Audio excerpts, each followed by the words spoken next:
Hey Alex, you're more white than you are black though, right? Words I'll never forget. They ring in my ears as I reflect on a life that fooled me into believing South Africa was a rainbow nation.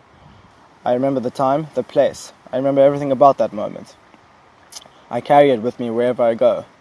The unapologetic hate as I march and protest. The guilt as I work tirelessly to decolonize the University of Cape Town.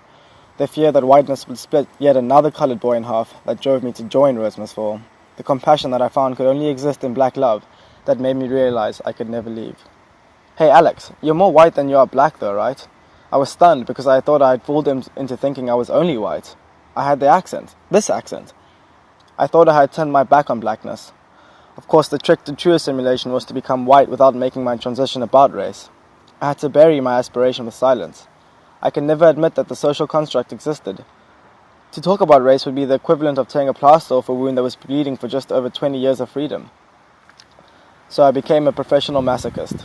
It was a subtle violence that I incurred on myself daily. It was the kind of violence that promised liberation from the ridicule of being a Cape Coloured, rather white than the laughingstock, the minstrel, the Cape Coon, rather white than the identity crisis of South Africa. Hey Alex, you're more white than you are black though, right? I could laugh and cry every time I hear it loud enough. It's the reason I wake up every day intent on decolonizing, in search of my soul. My path with the movement is one that seeks to reclaim my blackness.